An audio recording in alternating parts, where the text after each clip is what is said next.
again for joining us virtually as we bring in Asian American leaders across the city to discuss how you can help to end these violent attacks and bias incidents in our community. For those who missed it earlier, I am Rochelle Ocampo from Makilala TV and the Executive Director of the New York State chapter of the National Federation of Filipino Americans. And I am humbled to be your moderator for today's very important event. I'd like to first acknowledge that March is Women's History Month and to take this moment to honor all of the trailblazing women throughout history. And I encourage each of you to take some time today to read up on an Asian American woman in history, say like Mabel Peng Hua Lee or Corazon Aquino. So Or definitely, Margaret Chin. or Margaret Chin. Thank you, Senator Liu. Yes, please, let's take some time to honor those trailblazing women. So now, on a more serious note, and the reason why we're all here today, to set expectations of what will happen today for the next 2 hours, this dialogue will be between communities, city agencies, and elected officials. It's going to be a part of a long-term movement to make positive change.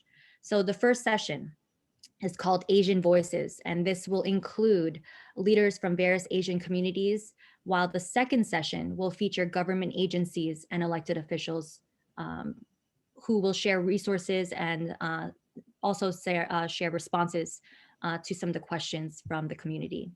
Then we will end the event with a question and answer session. So my personal goal for today's event is that we leave here with more than just the hope to collaborate with each other.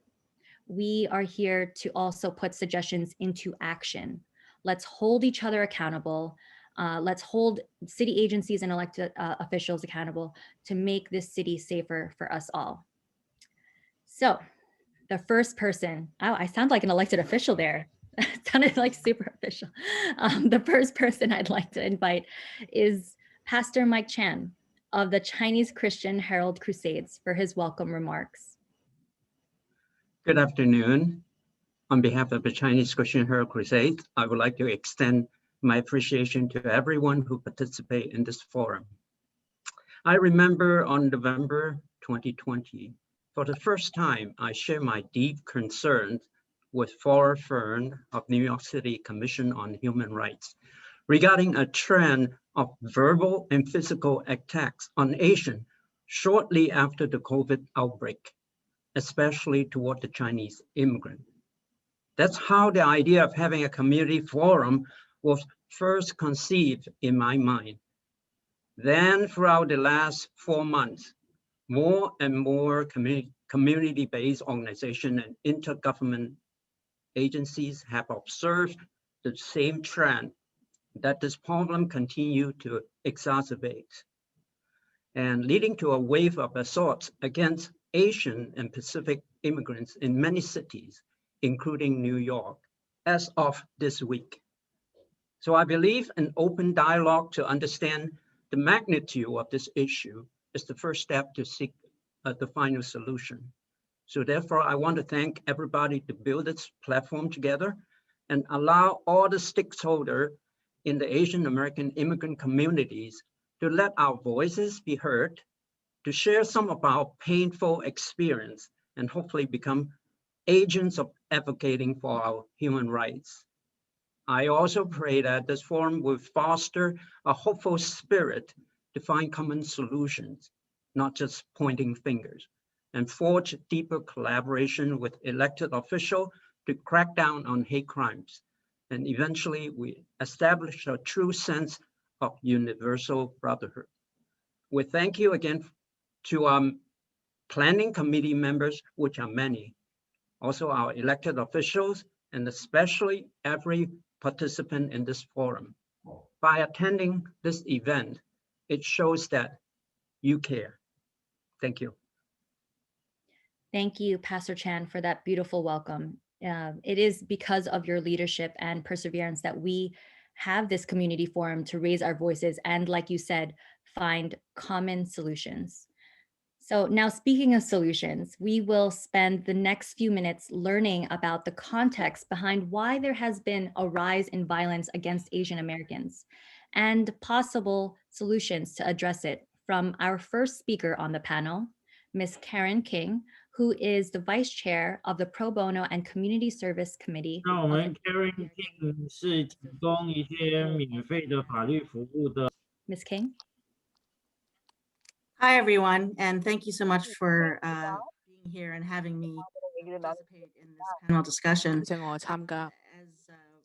As mentioned, I am with the Asian American Bar Association of New York, which is an organization of lawyers in New York who were very concerned with what was happening in our community and with the rise of anti-Asian hate incidents and crimes occurring in the New York area.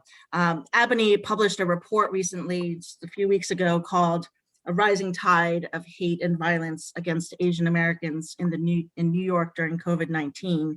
And in this report, we walk through some of the observations of the past year, the rise in incidents in New York, the history of anti-Asian hate and sentiment during times of crisis, and also analyze some of the challenges that our community faces, challenges towards trying to find a solution for this very complex and difficult problem, a lot of the differing viewpoints that members of our community have on how to approach the issue.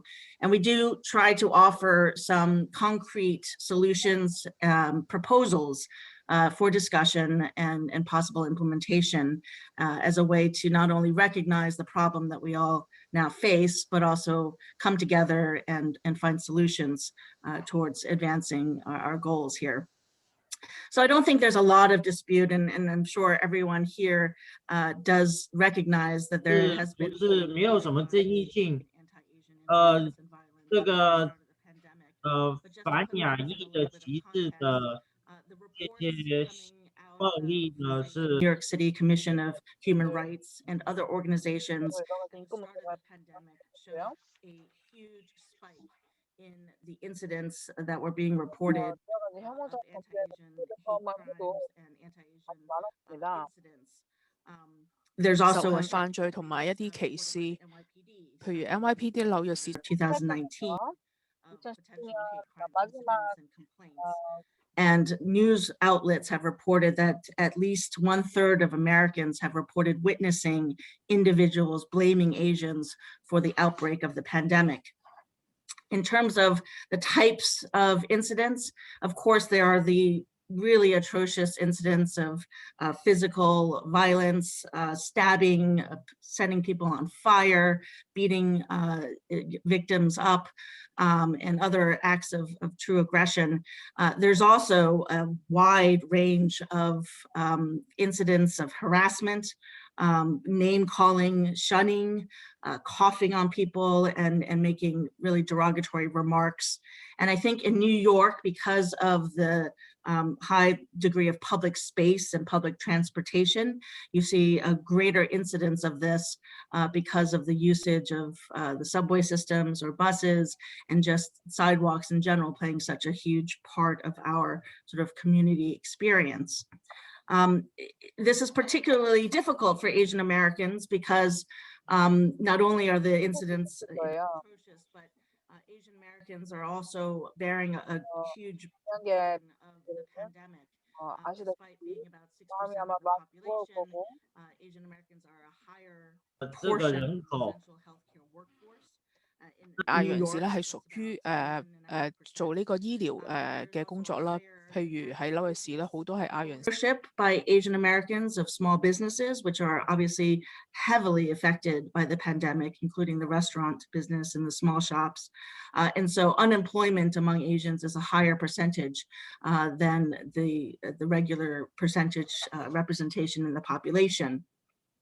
And so all of this, plus the anti-Asian sentiment, I think has really caused a huge burden and a huge problem in our communities. And the challenges that we face in trying to address this problem are a history in this country of hatred and violence rising in times of fear and uncertainty. This has happened multiple times before. This is not a new phenomenon. And so we have this history and historical burden that is carried forward in this latest pandemic.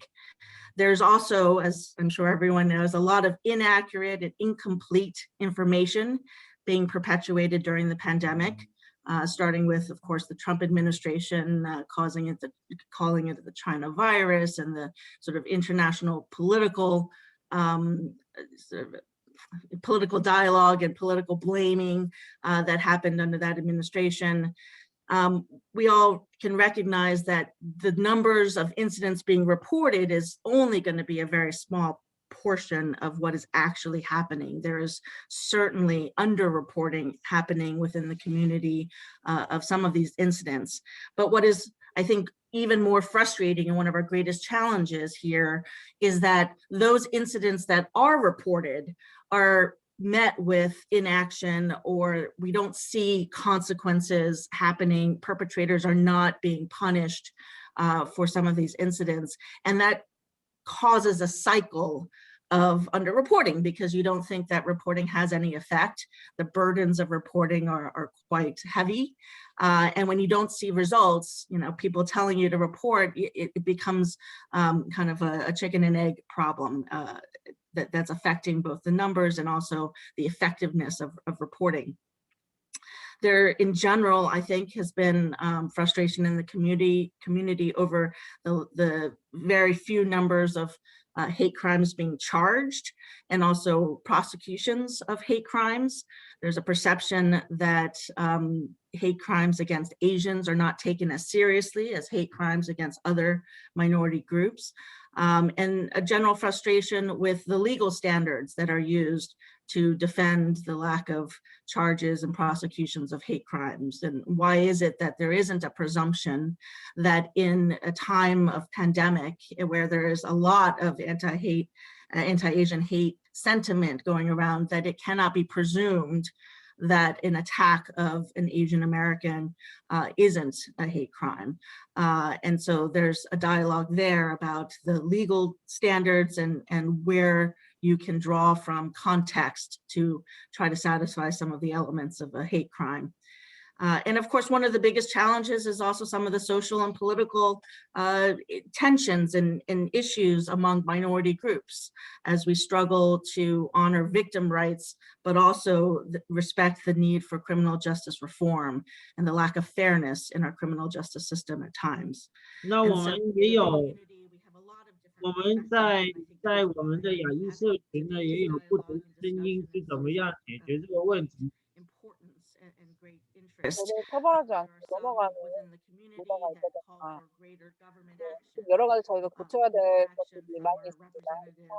물론 更多嘅反應咧，我哋更加關注我哋呢啲民選議員咧都要幫手關 police attention, more protection, more representation of police in our communities, more activity and support for the Asian Hate Crimes Task Force. And then there are others in the community who are frustrated by government action and the police actions thus far, and are calling for reform, are calling for defunding and alternative ways to address the problem. And as I said before, the tension between victim rights and criminal justice reform really hangs large. And that's something, I think, from a legal perspective, from a lawyers organization, that's something that we are struggling to try to find resolution and solutions for.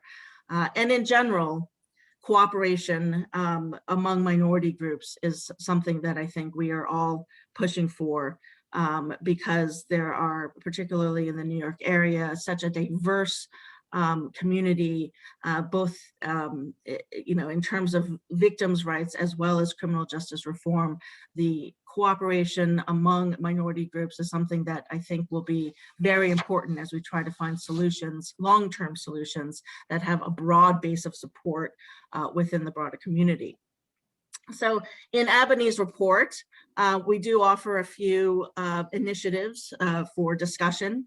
And so I just tee them up here so that we can be informed as we move forward with today's discussion. One of the things that, yes? All right, thank you, Karen. I just wanted to be mindful of the time, and just to wrap up, with some of your last talking points. I know you're just about to go to the main meat of it, but if you have any closing remarks, yes. Yeah, quickly, and apologies for the time. I know we're a little short, but in terms of proposed initiatives, one, clearer reporting mechanisms for victims, online reporting, just streamlined reporting, having uniform and consistent classification and prosecution of hate crimes by law enforcement, greater representation by Asians in law enforcement, public office, and the courts, public education campaign, which has been effective in other issues and initiatives, stronger unity and collaboration among minority groups, as I mentioned, legislative reform, changing the laws to the extent they've been challenges in getting results, and lastly, civil actions as an alternative to criminal prosecutions. Those types of initiatives, I think, are concrete things that we as a community can push for to try to resolve this problem. Absolutely. Thank you so much, Karen, for that insightful summary of Abiney's white paper. Again, the link to that paper should be in the chat. And if it's not, I believe I saw it earlier, but please repost it so that others can see and access the paper. And I urge you all to read through it and see which parts resonates with you. And let's push for it to our city agencies and elected officials.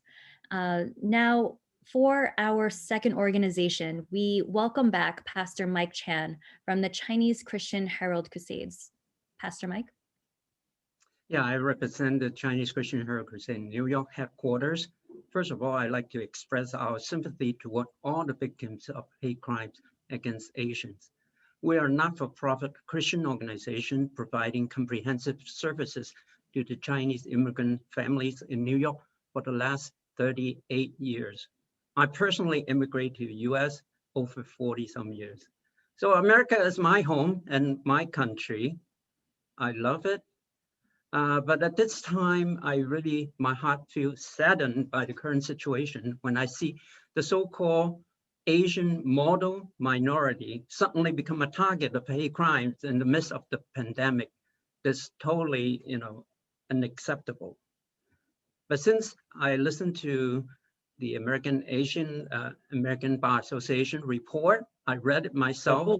但是不知道为什么突然是成为細有40幾頁，非常之感謝佢哋做咗好多 historical context, supported by documented cases. So I'm not going to expound any. 여러 가지 문서를 보고 이게 왜 나쁜 건지를 저희가 뭐 여러분께 설명드리지 않아도 형분들 특정 인종을 찍어서 형분대로 하면 안 되는 건 아시겠지만 저희가 이거를 대처하는 입장에서 그 단체의 지도자로서 코로나 상황을 어떻게 해결해야 되는지 분명히 enough public education to inform and raise awareness among the Asian communities about hate crimes. Or at least personally, I don't see there are too many action toward that. I currently keep in touch with the city closely, especially the Commission on Human Rights. I hope that in the future we can do more educational workshops and just to spread the word out and tell people how and what is hate crime. So we need to, in general, have a very good understanding of this particular subject. Second question, why is it so hard to prosecute a hate crime? As mentioned before, I think perhaps the complicated process or lack of concrete results discourages victims to file a police report. So what is the remedy to this situation? So can enforcement agency actually can streamline the process and make the report procedure more centralized and easier? Because sometimes when a crime victim, they have to go through the hoops and contact this agency, another agency, and there's so many complicated questions. And without knowing the definition of hate crime, they simply just do not know how to phrase the kind of experience they have. So this, I think that we can do something about it. Thirdly, does the legislative effort include some provisions that would enhance penalty, like stiffer prison sentence, if someone were convicted of a hate crime, so that it would act as a strong deterrent? So I don't know at this time, how strong or how severe the penalty is, or simply just a pat on the back, or not a pat on the back, but just kind of very light, just a verbal admonishment, or very light misdemeanor conviction, or sometimes if it's convicted, it should be prosecuted to the highest extent. Number 4, would government agencies consider forming a task group to interface with law enforcement to help victims? What I mean, a task group consists of community partnerships, civic and faith-based organizations to make recommendations, assess progress, and make a report to the local authorities on this issue on a periodical basis. So I'm looking forward to learning from other community representatives and hope that today we can achieve common ground across ethnic boundaries. So let us work together to promote social harmony and create an environment free of hostility, bias, mistrust, and injustice. Just let us practice love thy neighbor as thyself. So that's my statement. Thank you and God bless. Wow, Pastor Mike, that was so well said. Thank you for reaffirming the importance of this type of forum and bringing up that suggestion of creating that certain task force of Asian American leaders, so that we can focus on finding common solutions across communities. So I'd like to now take this time to remind everyone that there are interpreter options. If you need Mandarin, Cantonese, or Korean interpretation, you may enter breakout rooms with that language if you click on the globe icon in the bottom of your screen. And we'll have the Chinese and Korean interpreters to say that verbally as well. 再次喺度提醒下大家，新加入嚟嘅群眾喺網上面，你哋睇到個銀幕最下邊右手邊咧有個地球儀。如果你係需要中文嘅翻譯嘅話咧，有2個選擇，你可以選擇 Chinese 就可以得到國語嘅翻譯。如果你選擇 CART 就可以得到粵語嘅翻譯。同時我哋都有韓語嘅翻譯。以下請國語嘅人員介紹一下。再次跟大家提醒一下，如果说你需要国语的翻译，请在那个世界的图案，在你的视频的最右下角有一个翻译的图案，地球的图案，你可以点广东话，你可以选广东话或者是国语。如果是有听韩语的，也可以选韩语，你们可以在那里换。Korean next. 네, 지금 언어 통역 사용법을 알려드리겠습니다. 한국어 통역이 필요하신 분들은 화면 맨 아래에 지구 같은 동그란 모양이 있어요. 그 지구 모양을 클릭하시면 오디오 언어를 선택할 수 있어요. 그래서 그 맨 아래에 지구 같은 모양을 클릭하시면 그 다음에 Korean 한국어 클릭하면 돼요. 감사합니다. Thank you. And now I am pleased to introduce the Executive Director of Indochina Sino-American Community Center, Mr. David Ewing, who will share a testimony from one of his staff members. Mr. David? I'd like to introduce myself. We are the Indochina Sino-American Community Center, 美東粵緬寮華僑社區中心. Actually, our organization is helping New York area for different new immigrants, peoples that need help and with different programs. And what we testify today, I would like to introduce my staff, and she actually is probably on the panel, and she probably speaks Cantonese, and her name is Karine. Is she there? Hi, Karine. Hello. She probably is the assault incidents case that she'd like to share with us on one of the incidents that happened on August 7, 2000. And at that time, after she works from the office, and she left the office around 5:15, and she crossed the street at the intersection of our area which is the Forsyth Street and Rivington. And she received a call and she answered the call while an unknown Black female dressed like a homeless and ran over and punched her face, caused a pain and redness and a pain to the nose. At that time, a truck driver and a pedestrian passed by and saw the incidents. And the pedestrian was a Black young man and also cared about the situation and asked if he can help. And she answered that she was fine and then left. And she reported to us on the following Monday, which is August 10th, 2000 in the morning. Then I suggest she needs to inform the police at the local precinct, which is 5th precinct. Local police officer Chen came to inquire about the situation and respond to this assault incident. The complaint number was 2770. Thank you for your concern attention to this matter. If she's on the line, she probably can speak in Cantonese to address all the incidents. But if she's not, and I just report it in English. Thank you. Karine, are you on the line? I just want to make sure before we. Yes, I'm here. Yeah. 各位先生女士，你哋好。因為我用中文講，希望你哋聽到。Yes，楊主任咧係我嘅上司，咁佢都鼓勵我去對呢件事咧去報案，所以咧喺之後發生咗事3日之後，我就去第5區嘅警察局嗰度報案，喺 Chinatown 嗰邊。Yes。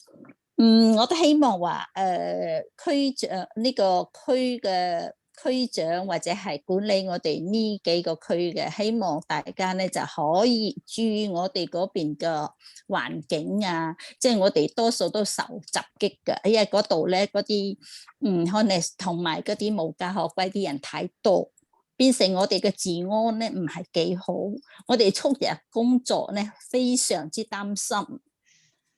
尤其是冬天天時比較快黑暗啲咧，我哋放工嘅情況咧都好緊張，所以呢啲咧就希望區長方面就或者係市區政府都多多注意呢咁嘅區，保持我哋嘅安全。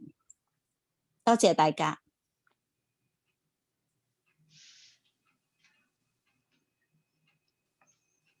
So thank you, David and Karine, for sharing that scary incident. And one good thing that happened that I heard from there is that some people stopped to check up on her, and I hope that is something that more people will be doing if they see someone being harassed or hurt, that they do step up and offer their help. I'm hoping that we can have representatives from maybe the NYPD later on during the question and answer portion to see if there's been any updates on that incident. So thank you again for sharing. You're welcome. Thank you. So so now, as the executive director of the New York State chapter of the National Federation of Filipino Americans, our group focuses on promoting the active participation of Filipino Americans in civic and national affairs. So on behalf of the Filipino American community, I wanted to address a recent incident involving a Phil-Am immigrant, Noel Quintana, who from Queens was taking the train to one of his 2 jobs when he was brutally attacked, his face slashed from ear to ear. And it was personal to the Asian community, and it felt like all of us immigrants were assaulted as well. What was more disturbing was that no one came to help. And as a New Yorker, I believe we can do better. We need to do better. If you see someone getting harassed or hurt, you can step up and be an upstander, not a bystander. So I personally read up on resources to see how I can be an upstander. And I found that there were self-defense and upstander trainings offered for free by the Center for Anti-Violence Education and by the Center for Anti-Violence Education group. So I urge you to see them as a resource. They offer great trainings. And there's also anti-hate safety resources by the Asian American Federation that you can also look up. For the few moments that I have with you, I wanted to just share 3 suggestions that I have for city agency and elected officials. The first one, and I've shared this earlier at another group, New York City should host targeted press conferences prioritizing 应该要举行这样的会议，就是新闻会议来帮助 information about resources in the languages that the community understands. Number 2, we should seriously consider the recommendations from the Asian American Bar Association of New York paper. They've collected the data, they've done the research. We really should look into their concrete examples of how we can keep Asian Americans safe. And my third suggestion is to continue hosting and partnering with community-based organizations to do more trainings. And like what Pastor Mike said, education. We need more education sessions 我们需要 out 更 there 多 on 的 the 教 ground 育 in 部 languages 分 that the 在那 community 里，就 speaks, 是 so that we 帮 can 助 feel 我 more 们说不 empowered to 同语 take 言的 action 团体，我们可以 when we 来 see 加 someone 强 getting 他 harassed 们 or hurt. 当他们 So I'd like to introduce our last speaker on the panel, President Alexandra Lee, who is representing OCA New York, which promotes and protects the political, economic, and cultural rights of AAPIs in the United States since 1973. So Ms. Lee, please share with us more about OCA New York. Hi, yes, good afternoon. On behalf of OCA New York, I'd like to thank Pastor Mike and the Chinese Christian Herald Crusades, the New York City Commission on Human Rights, MOIA, the NYPD Asian Hate Crimes Task Force, and the Office for Prevention of Hate Crimes for this particular opportunity to discuss the COVID pandemic's impact on the Asian American community, and in particular, the increase of hate crimes against the Asian American community in New York City. So as you mentioned, OCA, Asian Pacific American Advocates, is a national nonprofit civil rights organization that works to promote and protect the political, economic, and cultural rights of Asian Americans and Pacific Islanders in the United States. It's founded in 1973, and the organization has grown to over 50 chapters and affiliates around the country, working with organizational partners and members on policy issues affecting the AAPI community, such as immigration, racial equality, inclusion, and civic engagement. One of the New York chapter's signature events is a hate crimes prevention art project, now in its 15th year. The art project works with high school youth, providing education and training while using art as a tool to prevent hate crimes. The goal in that project is to engage and empower youth to become advocates for the community in the future. Since the start of the pandemic, hate crimes against Asian Americans has increased at an alarming rate. This includes racially motivated assault, harassment, and attacks that have resulted in death. The organization Stop AAPI Hate has reported approximately 3,000 hate incidents against Asian Americans since the start of the pandemic. New York City has seen an 800% increase of hate incidents during the past year. The racialized language of former President Trump has stoked the flames of racism, xenophobia, and intolerance against the AAPI community, and has prompted many to blame Asian Americans for COVID. While we applaud President Biden's executive order banning this type of rhetoric, much more needs to be done. Many believe that the actual number of hate incidents is much higher. As part of Asian culture, it is not common to speak up, to speak out, or to call attention to oneself. Folks in the AAPI community fear law enforcement. They are worried about their immigration status, and there are language barriers. These issues help to contribute to the underreporting of hate incidents. As an Asian American woman, I feel especially vulnerable. I have felt concerned for my own personal safety. I've calculated my actions to avoid being out at certain times and to going to certain places. I'm concerned for my elderly family members. I've also asked them to assess their actions and activities. We appreciate the city's efforts in establishing the Asian Hate Crimes Task Force, the Anti-Discrimination Online Toolkit, and the Office for Preventing Hate Crimes. We urge the city and appropriate agencies to address the issue of language access and cultural competency to encourage victims to come forward and report hate crimes. As an immigration advocate, I've seen firsthand the fear that immigrant communities have in reporting crime, interacting with law enforcement, and advocating for themselves. Again, that's language barriers, cultural competency, fear regarding their immigration status, and sort of fear of authority in general, law enforcement. And yes, we can do better, and more needs to be done. We also ask that the NYPD Asian Hate Crimes Task Force be a permanent agency with city budget support. An unfunded and volunteer force is sure to be met with challenges in its efficacy. OCA New York looks forward to working with our electeds, law enforcement, and community partners in these efforts. And I thank you for the time and look forward to collaborating in the future. Yes, thank you, Ms. Lee, for sharing all the sentiments from OCA New York. I think it's definitely true. Everyone is aware of the barriers: language, cultural competence, the fear of law and distrust of law enforcement. I see that and I understand that, and I'm hoping that we can address that, not just today, but just keep it in conversation and keep the movement going. So with that said, that is the closing of our first session of Asian American leaders in our community. I would like to now go towards our government agencies and elected officials and their responses, and hopefully some resources that they can offer our community. So our first speaker in this second session will be Deputy Commissioner of Law Enforcement Bureau, Sapna Raj, within the New York City Commission on Human Rights. Thank you, Rochelle. Good afternoon, everyone. I am the Deputy Commissioner who heads the Law Enforcement Bureau at the New York City Commission on Human Rights. With the troubling increase in anti-Asian incidents in New York City in the last year, we want to make sure that every New Yorker understands that there is a civil law in New York City that gives them very comprehensive protections. The New York City Human Rights Commission came into existence many decades ago to make sure that New Yorkers have the right not to be discriminated against because they belong to a particular race, religion, national origin, etc.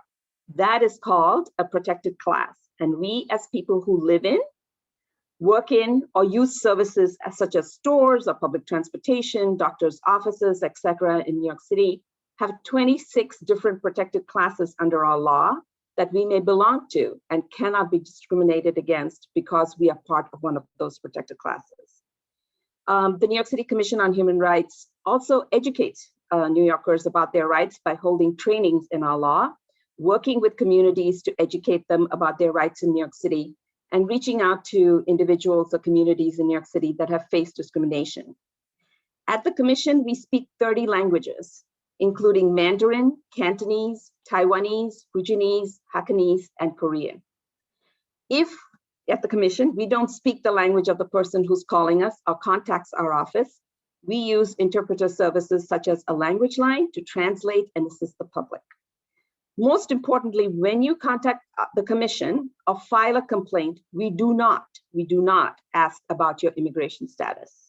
Your immigration status is not something you're asked to disclose at any point when receiving services from the Commission. Again, the human rights law itself is a civil, not a criminal law. And that means that there has to be some relationship between the person who discriminates and the person being discriminated against.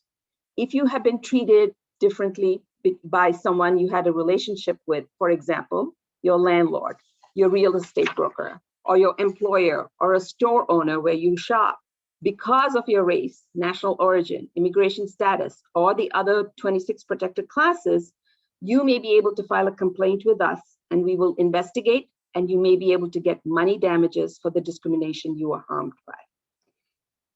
We at the Commission understand that when one person is discriminated against or treated differently because of who they are, it is not only that person who is harmed, it is the larger community.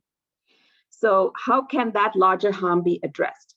Many times we use what we call restorative justice, which can include something like an apology, training on our law, having that person work in some way with the very groups they discriminated against, or having the commission monitor them. That is, have them report to the commission on a regular basis how they have corrected their actions and policies. Our law also provides, when I say our law, it actually is a law for all us New York City residents and people who even are just visiting New York City. The law provides that a business or a person who has been found to violate the human rights law may also have to pay fines to the city, that is penalties of up to $250,000 in addition to what they may have to pay the individual. When you report discrimination to the commission, you can come forward and file a complaint if we speak with you and determine there has been a discrimination, or it can be reported anonymously. So you don't have to give us your name or contact information. You can just leave information about the incident, who was discriminating against someone else, and the address and details about that person or business. Or you can give us information and be ready to speak with us, but say that you don't want to file a complaint, but you'd like the commission to look into it. So there are different ways of coming forward and contacting us. The Community Relations Bureau of the Commission does a lot of work in the communities, as you all know, in New York City. With the Center for Anti-Violence Education, they hosted 11 bystander intervention trainings, reaching thousands of New Yorkers who are now committed to supporting Asian and Pacific Islanders facing harassment and discrimination. That means that if a New Yorker sees that a discriminatory act is taking place, they now know what they can do to stop it or report it. These bystander intervention trainings have been offered in English, Mandarin, and Korean. You may ask, what does this mean, or what does this look like? As I mentioned, you can let the commission know about the discrimination you see, but not necessarily experience yourself. So, for example, recently, 2 people reported to the commission that while they were waiting to be served at a business, they saw 2 Asian people being told to speak in English and come back with a translator, even though they were speaking in English, if they wanted to be served. The commission started an investigation of that business. That investigation can be done in many ways. We want to make sure that everyone who comes to that business, which serves many immigrant communities, does not treat their clients differently just because of their race or national origin. So in this instance, it was not the family that had been discriminated against who came forward and reported it to us and contacted us. It was a bystander who was waiting for service from that same business. The Community Relations Bureau has conducted 5 bias and hate crimes reporting town halls in English, Japanese, Chinese, Tagalog, and Korean to let New Yorkers know how to report such incidents, bias incidents, and hate crimes. When the COVID crisis started early last year, we recognized that we needed to respond to the needs of New Yorkers quickly and promptly. So we put together a COVID response team, which took almost 200 actions on COVID-related incidents of discrimination over the last year. We, as you know, are a very small New York City agency that is tasked with a very big job, addressing the many ways in which we New Yorkers face discrimination every day, whether it's in housing, employment, or when we use public accommodations. Of course, with the budget crisis, our job has become much more challenging. Last, I just wanted to talk about other ways in which the Commission has participated in the process of making New York City a more inclusive society. We have been part of the I Still Believe in New York City public awareness campaign, which has brought awareness to the social and economic impact of COVID-19 on Asian New Yorkers through art, which can be seen at the Atlantic Avenue Barclays Center terminal, at different installations like the Link NYC kiosks, and in bus shelters throughout New York City. And a mural in Manhattan's Chinatown we will be unveiling that in the spring.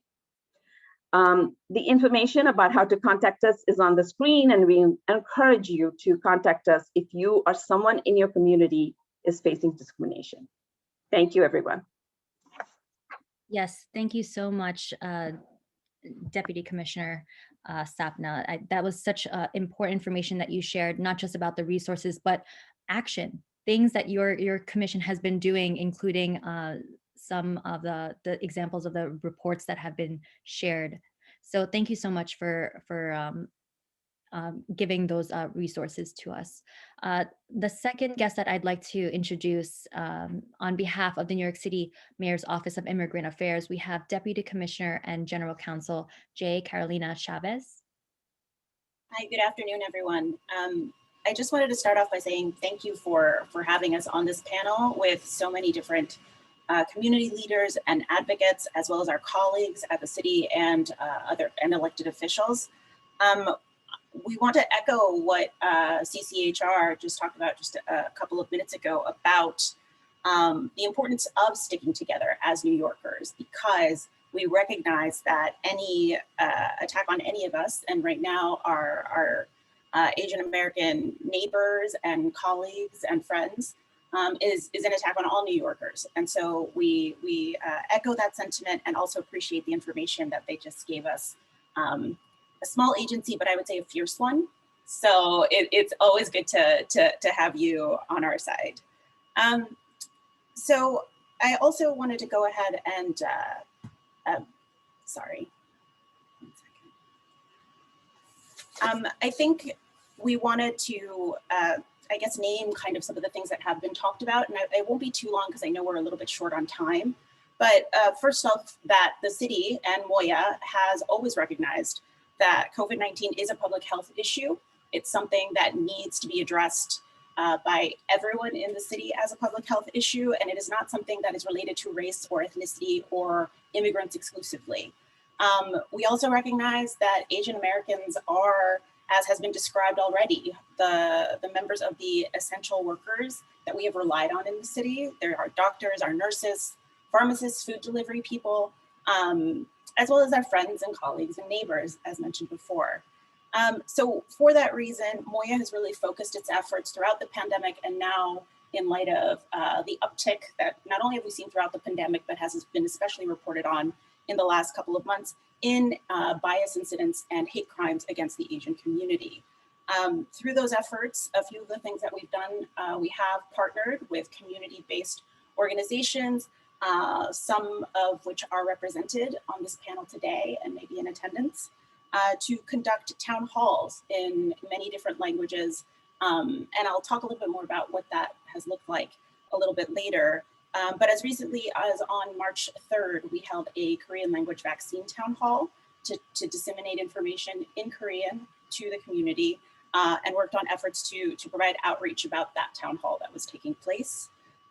We've also engaged in listening sessions and talking to the community. As recently as on February 25th, the Commissioner Mostofi was on a call with members of the Asian American and Pacific Islanders community to really get a sense of many of the things that you were saying today, and also talk a little bit about the white paper that has already been mentioned that was provided in terms of statistics and recommendations that the city should hear out. On a regular basis, we conduct Know Your Rights campaigns or presentations to members of the Asian American community.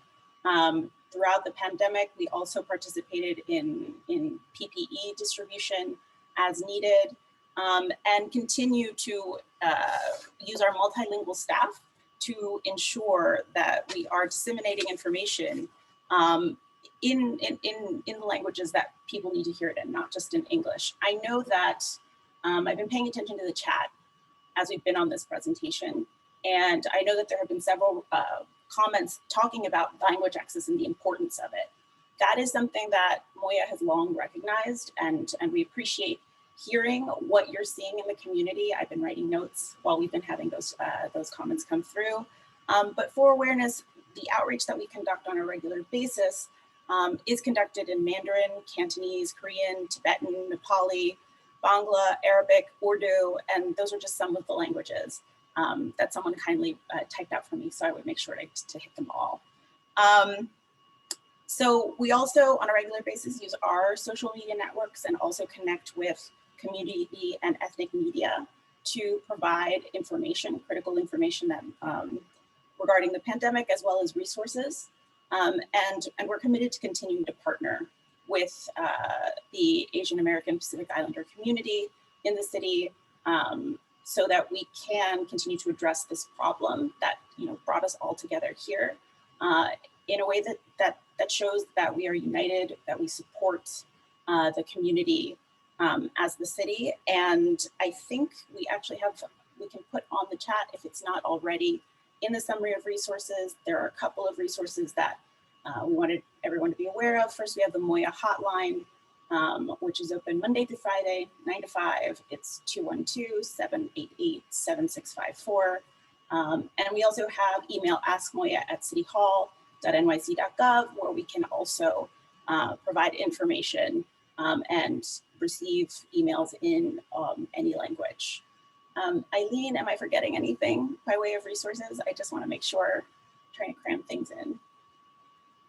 No, I think you're good. I think the hotline is really the first sort of line of contact for anyone interested in learning more about city services or wanting to connect. We've gotten a number of calls through our hotline with questions about how to make a report of discrimination or anti-bias report, and we've connected them either to CCHR or have helped them fill out the form or talk to folks at CCHR to ensure that their complaint is being filed, and making sure that we're connecting them to language services in order to do that if they don't speak English. And so that's really a good sort of central point of connecting with our office for anything and everything related to city available resources. So thank you very much for having us again, and we look forward to continuing to work together. Thank you, Deputy Commissioner Chavez, for joining us today and sharing all your resources. So this message is for all the attendees and the media that's here for, on this forum. We also have the responsibility to make sure that all of these resources that the Commission of Human Rights that Moya has shared with us are known to the hard-reached communities that we represent. It's a two-way relationship. We really need to make sure that we go out there to make sure that these resources are known. So thank you again for Moya and the Commission of Human Rights. I'd like to now bring the screen to the Office for the Prevention of Hate Crimes with Eunice Lee. Thank you so much. Hello, everyone. Firstly, thank you again for the powerful voices and testimony before me, including Koreans and Noel Quintana's. I think Pastor Chan really started us off beautifully by saying, by attending, you care. And I want to thank everyone who's here on a pretty sunny, beautiful Saturday afternoon because you care. And that includes our organizers, our elected officials, community leaders, interpreters, and fellow agencies who are here to really think through how we can better respond to and prevent hate crimes holistically, right, as a city in the immediate urgency of this moment and also in the long term. So my name is Eunice Lee. I'm here with the City Office for the Prevention of Hate Crimes. And if we haven't met with you before, which hopefully we have or we will, I'm going to begin with a bit of background about our office and our role. So the mayor launched our office in September 2019 after appointing our executive director, Deborah Lauder. Our office has an approach that we summarize in 3 key areas, and that is education, community relations, and laws and law enforcement. And as the name Office for the Prevention of Hate Crimes suggests, we're the coordinating office focused on hate crime prevention for the city. So we work with pretty much all the city agencies that are present here today, as well as additional agencies for a total of around 18 city agencies and all 5 district attorneys' offices. We also work with various community organizations doing grassroots work to really support the vulnerable communities in New York. Several representatives are also here today. So while I wish I could go and speak about all of our initiatives, I'm just going to highlight those 2 to really highlight our role in coordinating throughout the city. And I'm also going to talk about just a few of our resources that we have available. And I want to begin with our website, which has a bit more information on these 2 coordinating networks that I just mentioned, and that is at nyc.gov/stophate. And the second is a very new resource, actually. It's not even up on our website yet, but we wanted to share it with you today. And our wonderful partners at Moya are currently translating this resource. But this is just a 2-pager with very concrete examples and scenarios. For instance, let's say I'm in a public space, someone is physically threatening me or harassing me. What can I do? Who can I call? Where can I get support? So this is our 2-pager. We do have a link to it, and it's going to be translated and up on our website very soon. And the next one is just a general link to more of our COVID-19 related resources. So these are more around for communities impacted by anti-Asian and anti-COVID discrimination. And one that we just wanted to pull out from that part of our website is this fact sheet on hate and bias incidents. So we also included a picture, and it is on the top right, that little black rectangle. And this is currently translated into multiple languages, a few that we've noted on this slide. And this resource is just one page and has the basics and the information that you need to know in terms of what is a hate crime, what is what we call a bias incident, what do I mean when I say that, and as well as telephone numbers and other links to support, including mental health supports. And this last one is our Victim Services Finder. So our office is part of the Mayor's Office of Criminal Justice, and this is something really great that they worked on a few years ago and released, and we're working internally now to really expand this. We also included another picture that's hopefully helpful. It's on the bottom right, that little map with several little circles. So this Victim Services Finder is actually also available in multiple languages, and you can search different community organizations and filter them by language that they offer, services provided, supports for different types of crime, and also by age and location. So again, we're building this out currently, and we're hoping to have more of our partners on this Victim Services Finder, but it could be a good resource for you and your organizations if you want to check this out. And I just wanted to end off by saying, we're all here because we know of the tremendous impact that these types of crimes and incidents have, not only on individuals, but all community members, right? So we want to remind everyone to please just connect with someone, right? Please report incidents to community partners that you trust, when comfortable, to law enforcement. So we really want to make sure that people are being connected to resources and supports that we need. And if you have any further questions or suggestions, or just want to follow up on anything that I've said today or anything that you see on our website, you can email us at ophc@cityhall.gov. And I'm going to be sharing all of these, as well as that email address and my email address, in the chat very shortly. Thank you so much, everyone. Thank you, Eunice. I am actually really excited to see that Victim Services Finder. I want to check it out after this event and see what kind of information is there. And I'm glad that it's in different languages. If there is an organization or service that is not listed there, how do we make sure that we get that there? Yes, that's a great question. I'm going to put my contact in the chat. You can reach out to us directly, and we'll do everything we can to make this a bit more comprehensive and holistic. Thanks. Great, good to know. And I am now honored to have Queens District Attorney Melinda Katz join us. Ms. Katz, are you on the line? Ms. Rochelle, how are you? Yes, hi. Thank you for having me. First of all, to everybody who is involved in today's forum, we really appreciate the work that you are doing with the Asian community, but also from the communities throughout the city of New York. Reverend Mike, thank you very much for hosting and being such a large part of this, and using the platform, that the Chinese Christian Herald Center has to bring me and other people together to talk about, well, I'm going to talk a little bit about hate crimes. I also have on the call today, Michael Vrovner. I think he is in. He is the chair of hate crimes. When I became the district attorney, which by the way was a year and 2 months ago, 2 months into COVID, by the way, or 2.5 months into COVID, we formed a new bureau for hate crimes. Hate crimes and gang violence used to be in the same bureau. And as many of you know, they are different crimes, different victims, different defendants, and really different investigations. And Michael Vrovner has been amazing at heading up the Hate Crimes Bureau. I do see representatives and heard a lot from the representatives from the city's Commission on Human Rights and the Mayor's Office of Immigrant Affairs as well. I see Congresswoman Meng there always. I feel like there's 5 of her in the world because she is everywhere. And who is so brave herself, during the attacks in the Capitol several weeks ago. It really is amazing, Congresswoman, everything you've done and been through. Councilmember Chin, nice to see you. Greetings from Queens to Manhattan. Look, we're all here because incidents must stop, right? And the climate creating fear and hatred, it has to be challenged and has to be changed. And like even before COVID-19, we saw the crimes targeting Asian Americans were increasing. And we know that here in New York City, the number of crimes targeting the Asian community has increased from the previous year. And nationally, the number of anti-Asian hate crimes have trended up over the last 5 years. COVID misinformation, existing prejudice has been a toxic mix that has exploded into the incidents and hate crimes we've all been dismayed to see occur.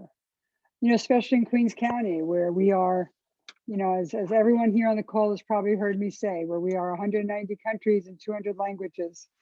You know, our diversity here is our strength. It's what we're proud of. It's what makes Queens the best borough in the entire country, is our diversity. But these incidents that have happened, they are a call to action. And with our attention and our actions squarely focused, I think we can combat the trend and work together to stop them. But we need your help. We need your help to report crimes, especially hate crimes, whenever you see them. You know, hate crimes are so terrible because they don't just affect the victim and their target. Hate crimes have an impact because they are intended to make a statement. They are indeed intended to make a statement throughout the entire community. And the crime cripples and hurts the victim's entire community, causing fear and a sense of alienation that impacts the victim, their community, even other minority groups and the entire community, because people want to see what the reaction is, and they want to see if everyone stands together, and they want to see if we truly are in this as one.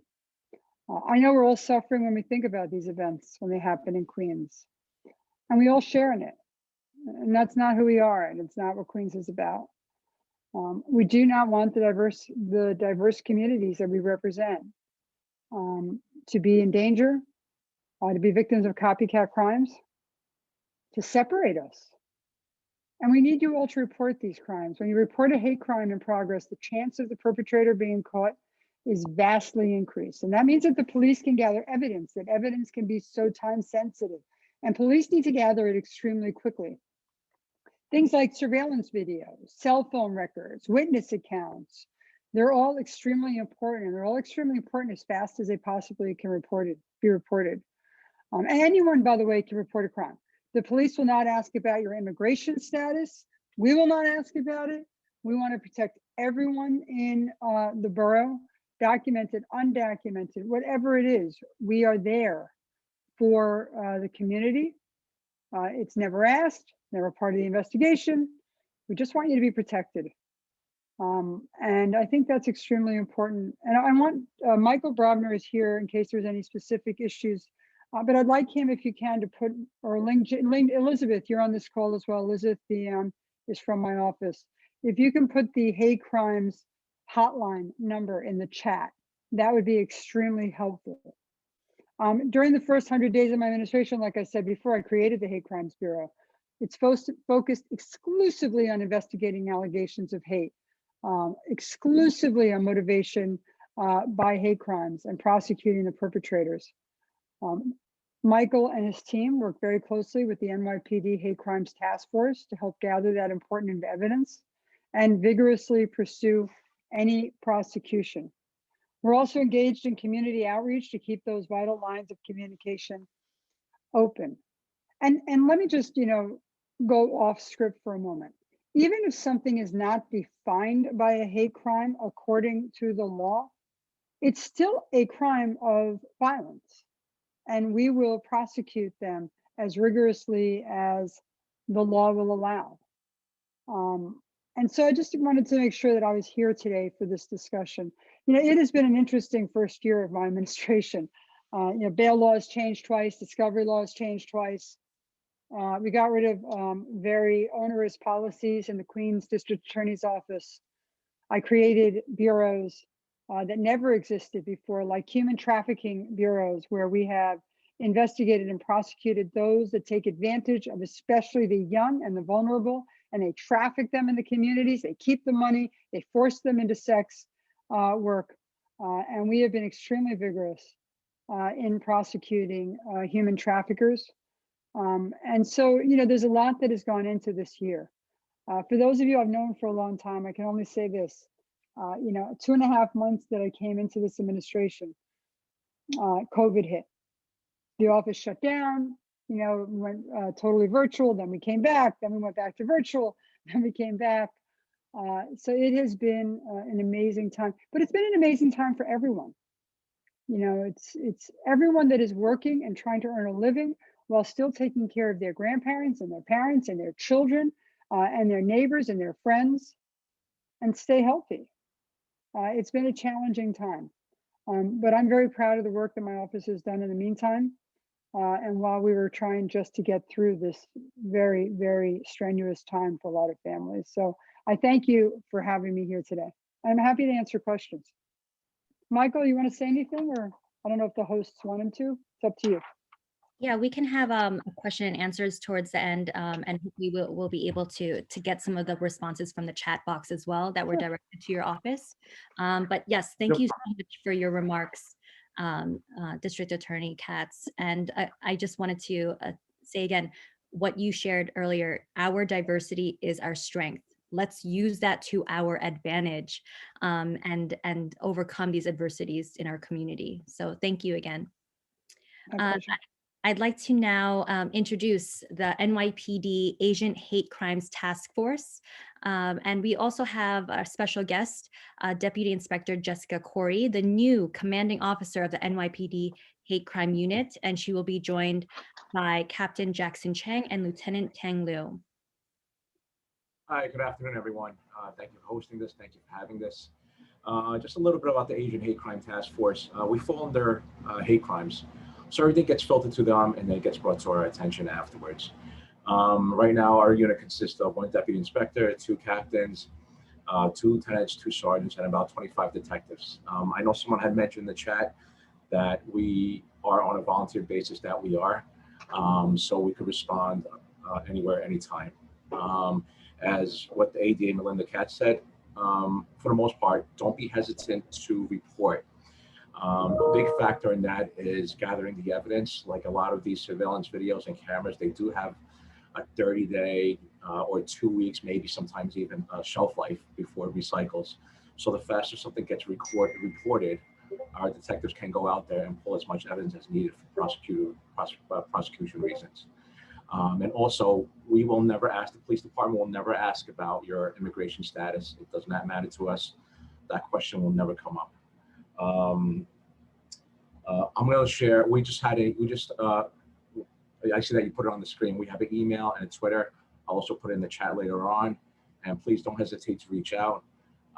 We're here for everyone, we're here for you guys. Even if something doesn't qualify to the level of a hate crime, because the penal law standard there's a certain standard to be met, we still want to hear about it and we still want it to be reported. So everyone out there, let your constituents know, please come forward. If you're hesitant, that email, if someone feels like they have to type in Chinese, Korean, or another language, that's fine as well. We will have translators, and we will get back to you. Someone had mentioned about an incident in August last year. So we had the 5th Precinct Detective Squad actually went out and tried to pull video in regards to the incident in that area, and Delancey and Forsyth right in the area. However, that was like during one of the peak times of the pandemic, and none of the videos were capturing anything. When we asked her, unfortunately, if she was able to look at a photo array, which if she would be able to identify the perpetrator, she couldn't. So unfortunately, we have that case closed out. However, we'll be more than willing to reach back out to her, obviously.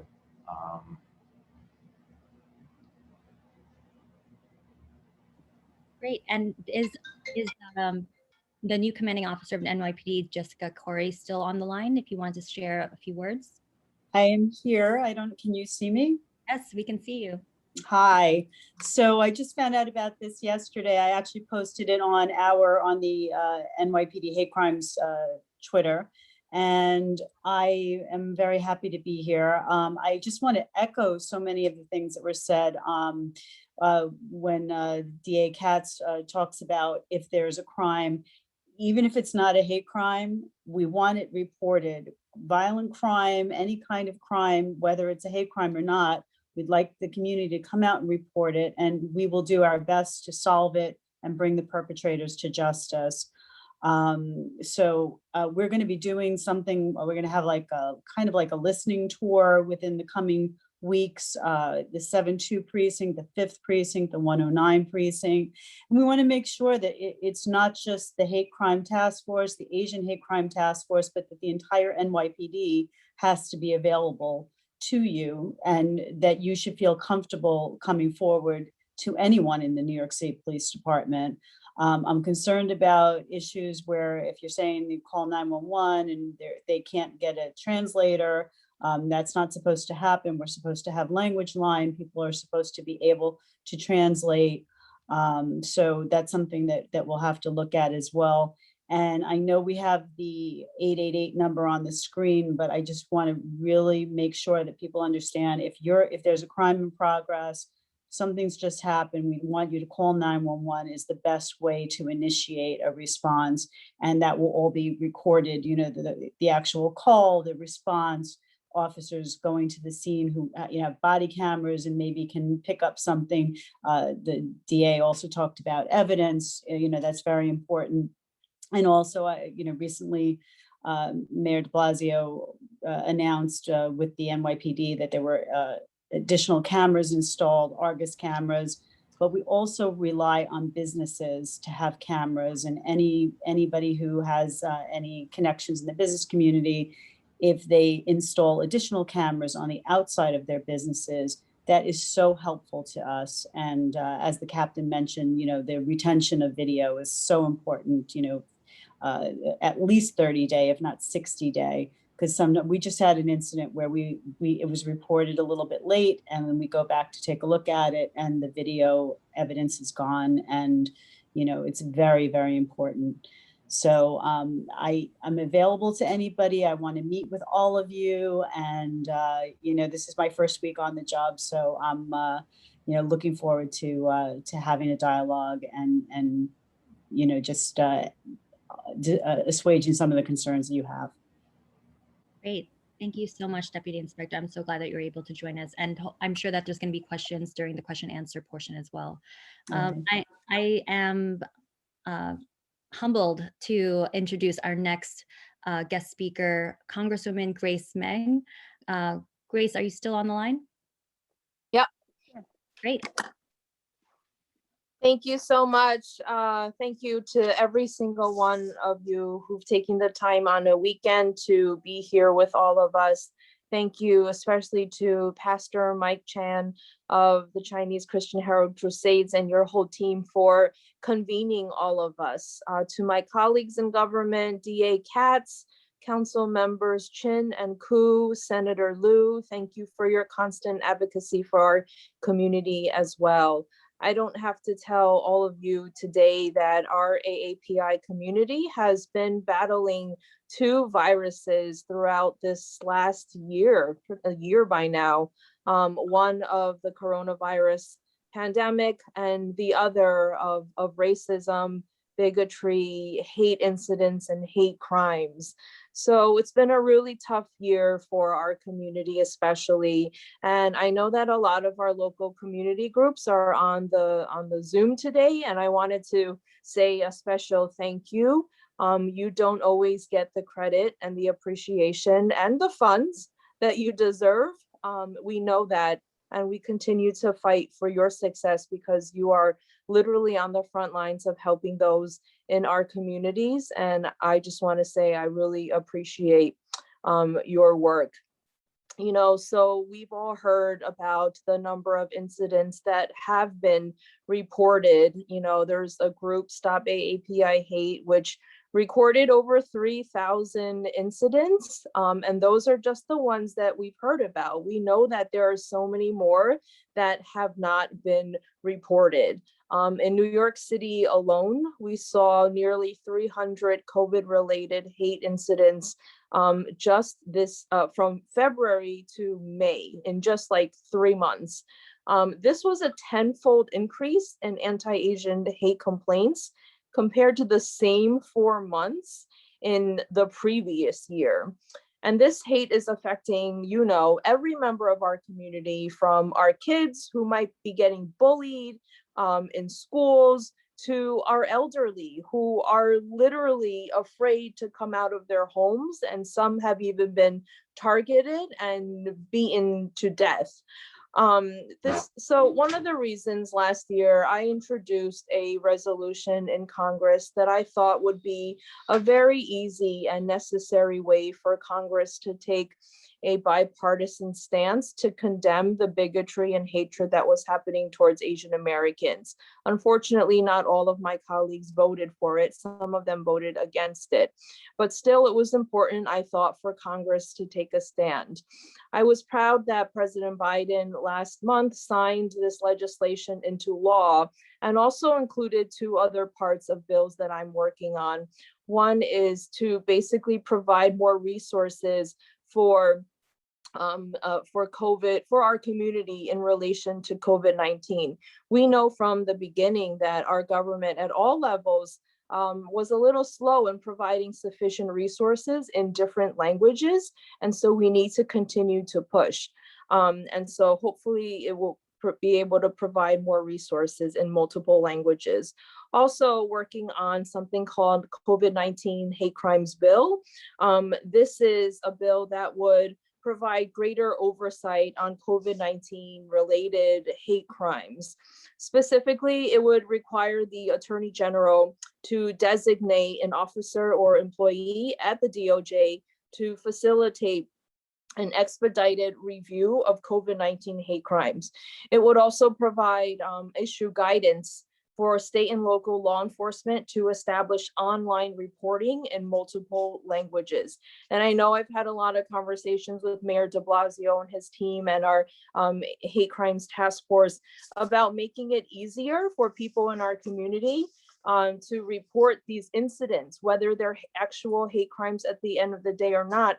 They need to be reported. And someone who might be a grandma who doesn't speak English might not always be able to go to the police station. Someone who is literally on the way to work and had a racial slur thrown at them is not going to be able to take the time and to report these incidents.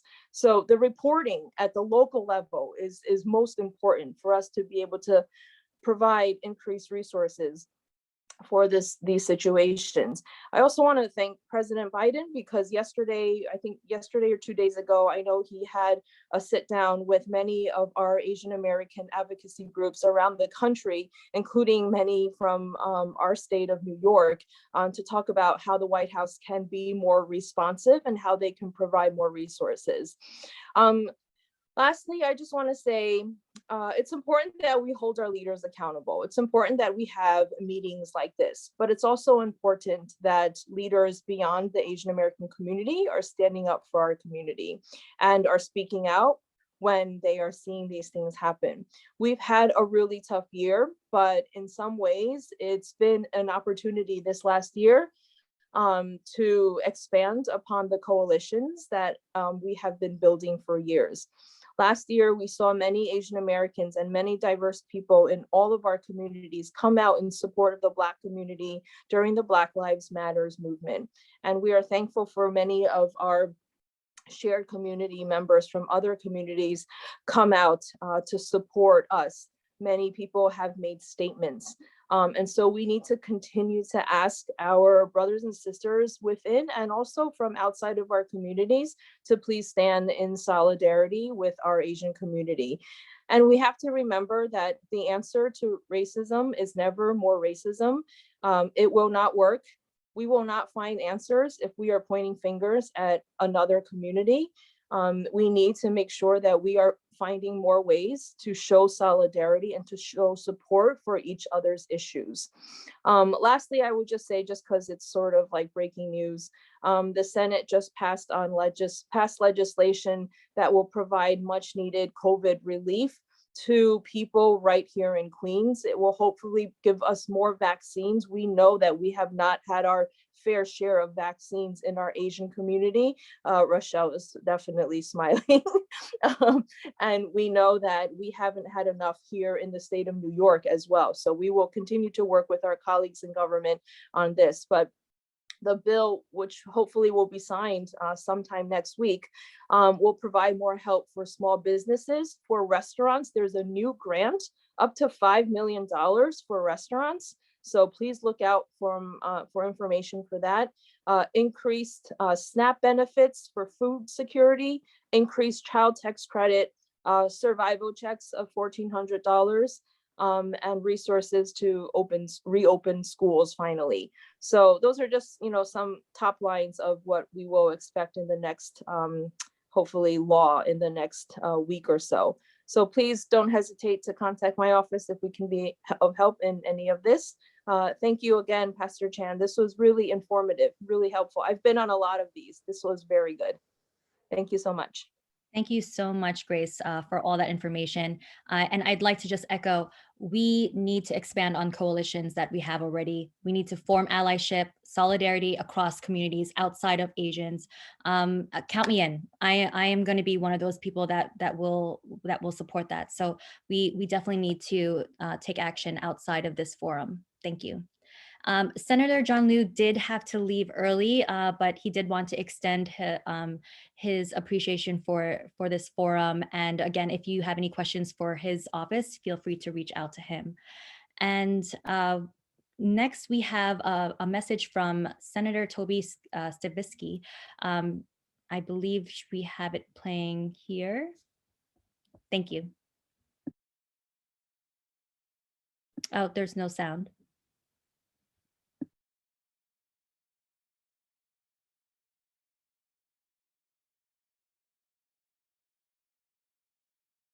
There's no sound?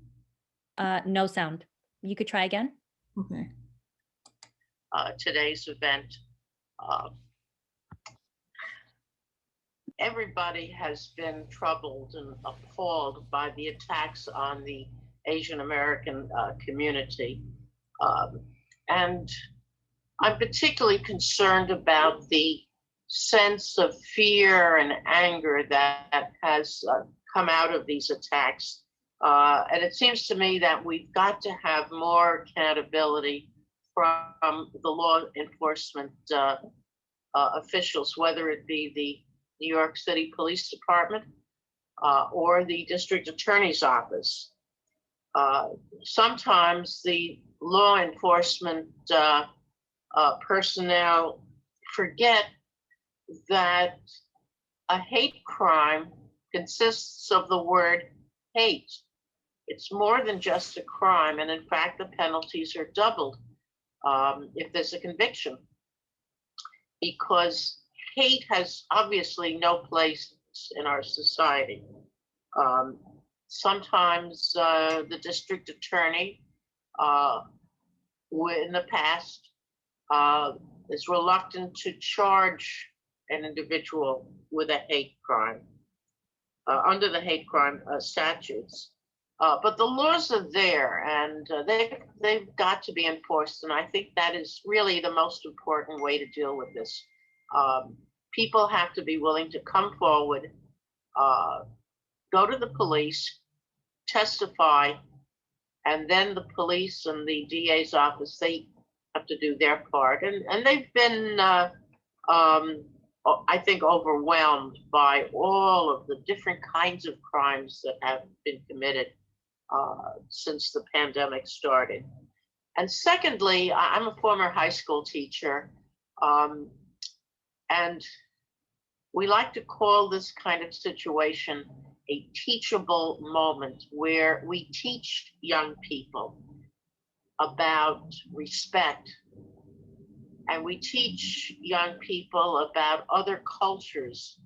And I remember one of the musicals many, many years ago, South Pacific had a song in it which said, "You've got to be taught to love and to hate."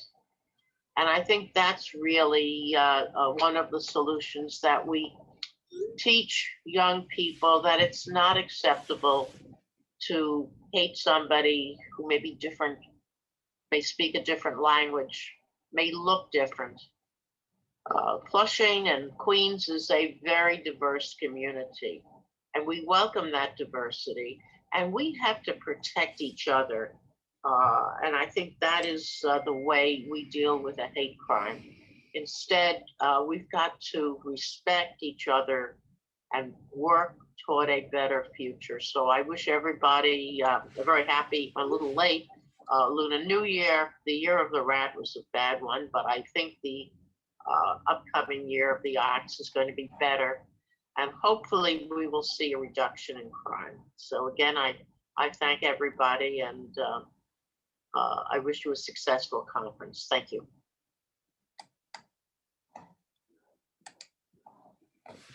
Great, thank you so much, Senator, for that that video message. I'd like to quickly go into our next two speakers because we are running late. I'd like to introduce Councilmember Margaret Chin.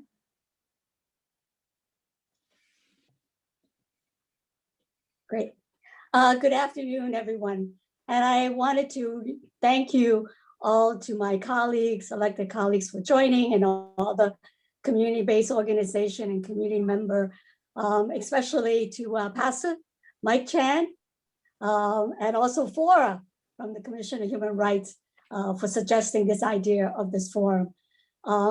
We have to tackle this anti-Asian violence with a comprehensive approach through education, legislation, and community relation building. I've heard from my colleague how important it is for us to really work together and support each other. And in the city council, there's only two of us who are Asian, myself and Councilmember Coo, and we are a member of the Black, Latino, and Asian Caucus. And that's how we build a relationship. We support each other, because it's very hard to get fundings and legislation passed if it's just the two of us. And that's why the support that we build in the council is critical. And this whole xenophobia, anti-Asian, is nothing new to our community. It happens long before the pandemic, but we just seen such a huge increase. And we haven't even seen the true extent because there's been so much underreporting. And everybody's talking about how can we help our community member, especially the victims.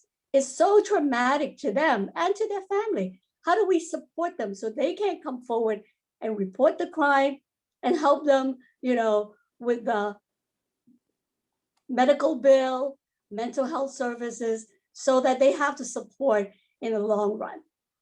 The other issue that I've heard, we talked earlier about, we have city agency, the Moyer, the Mayor's Office of Hate Crime, Commission on Human Rights, but they're not adequately funded. Come on. I mean, every time we have hearings and budget hearing, we ask, how much is your funding? It's not enough. I mean, even with Moya, small office. And when we talk about language access, the city still has not complied with local law 30. The whole issue of having translation, interpreter in every agency, and have that available. I mean, I am so proud of the police officers that are in my district. I have the 5th precinct, the 7th precinct, the 1st precinct, and they're very responsive to the community, especially the 5th precinct, because they have officers that are bilingual, that speaks the language. And we are working hard right now to try to find funding in the city council to support the Asian task force so that we can facilitate the work that they do. But also, I think for our community, we need to speak up. We need to show our face. We need to be visible. And in the city council, I really urge everyone to come forward at our hearing. We want to see your face. We want to hear your requests. We want to hear your suggestion. And right now we are going through the budget process. We are having preliminary budget hearing right now. A lot of our community-based organizations, they need the funding support to do the work that they do. They can help the victim come forward. If they don't feel comfortable going to the police station, they can go to their local community-based organization that they know, they trust, to help them report the crime. But these organizations need funding. And that's why this is the time that we urge you, show up, send in testimony, send in suggestions for initiative. We welcome those. And a lot of time I speak with community-based organizations. I said, we don't see our faces out there.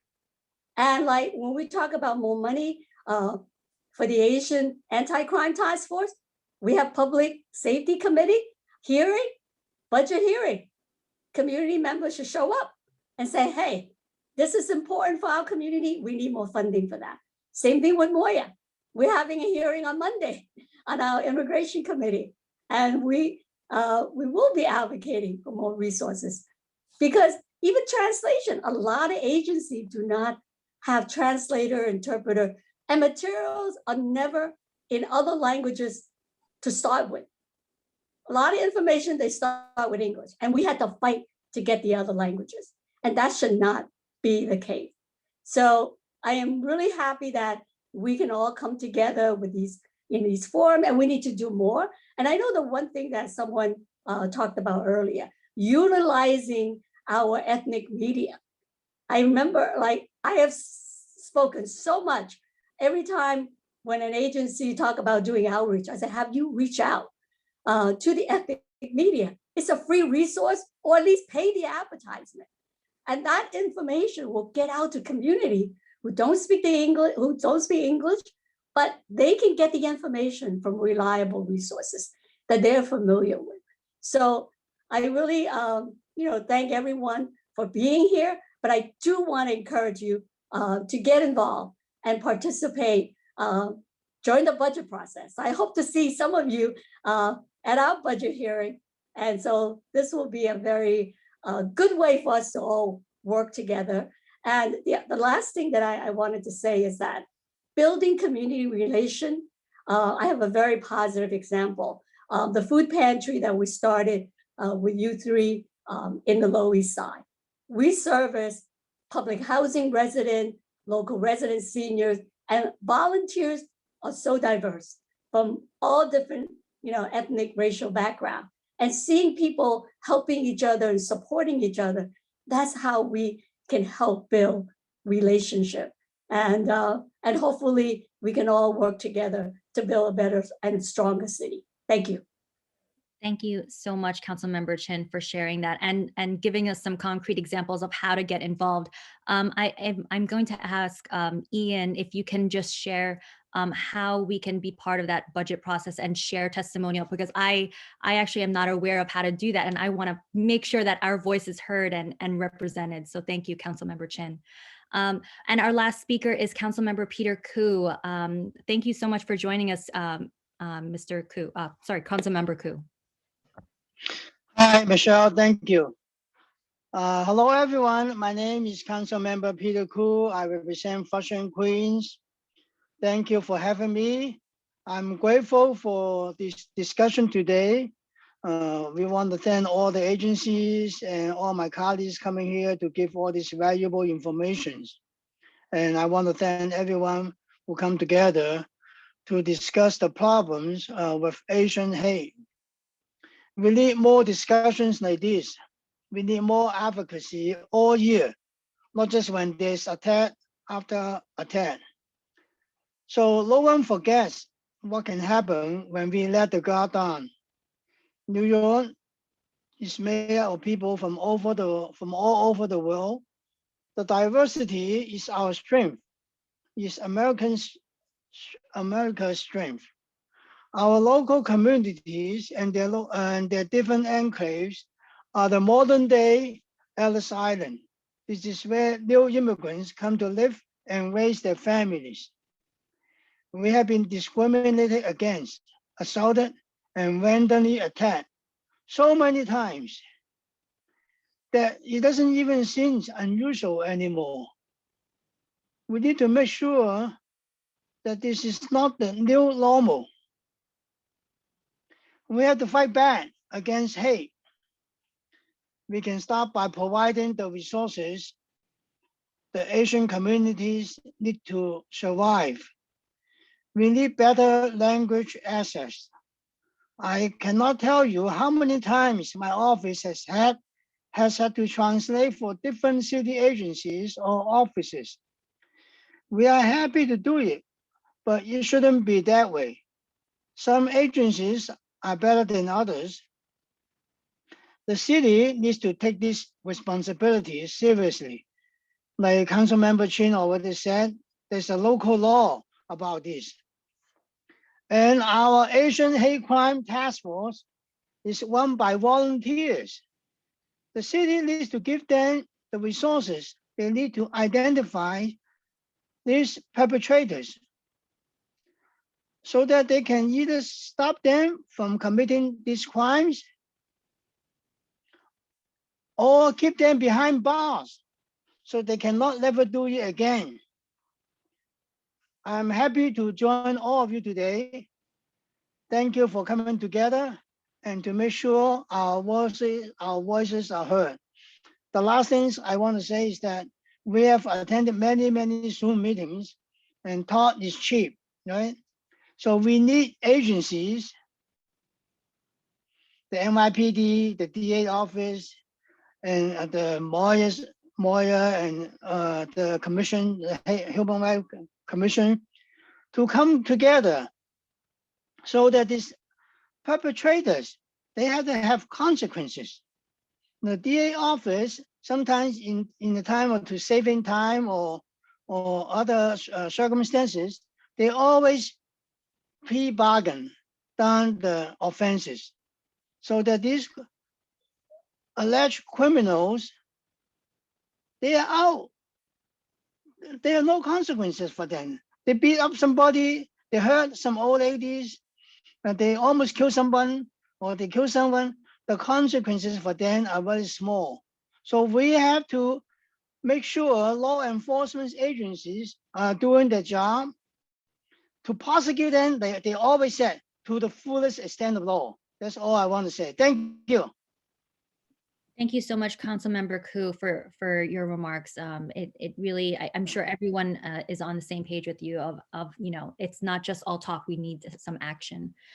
So before we go into the Q&A part, I have a message from New York City Council Speaker Corey Johnson, who is not able to make it today.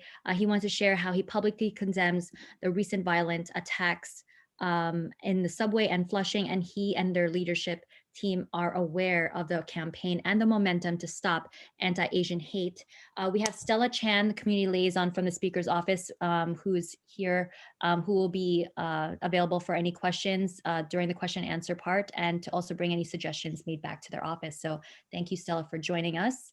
Okay, so we only have a couple more minutes. 发言，我们因为时间的原因，就是说，希望你们可以有问题可以问出来。DA Katz, this is from Chris Kwok. There were remarks. Katz 검사님, 대답하실 수 있는 질문입니다. On the woman 如果喺法拉盛嘅 with assault in third degree, a misdemeanor. We all saw the video. Is this protecting the Asian American community in these times? That's well, I would love Mr. Kwok to please, because this has been our problem. Send us any video, any recording, anything that shows that the woman who was violently attacked, there's no doubt, was done so because of her nationality.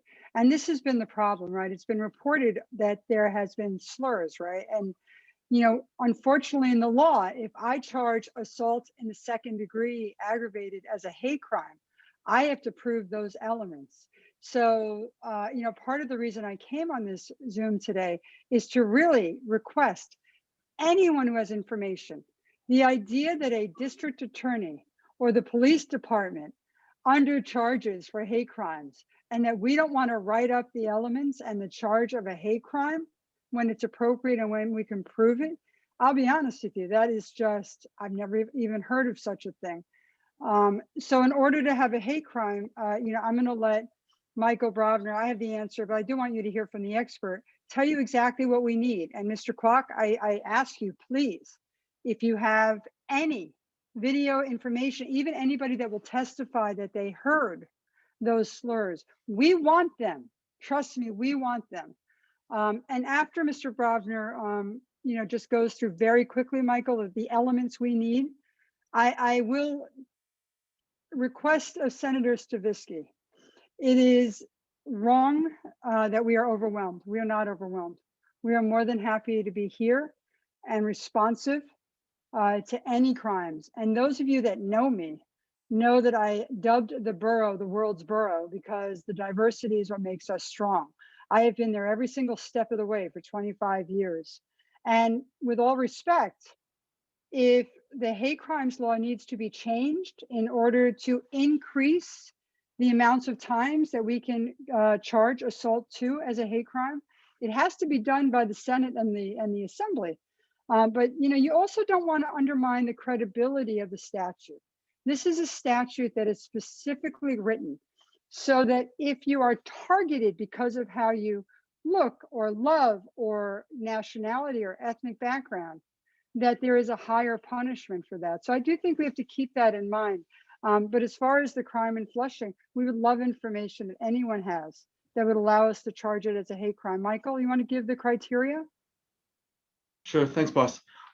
Basically, in order for someone to be charged with a hate crime, they have to commit a crime. So all the elements of that crime, an assault would be with the intent to cause physical injury, causes physical injury, but they have to do it in whole or substantial part because of one of the protected classes. In this case, it would be national origin.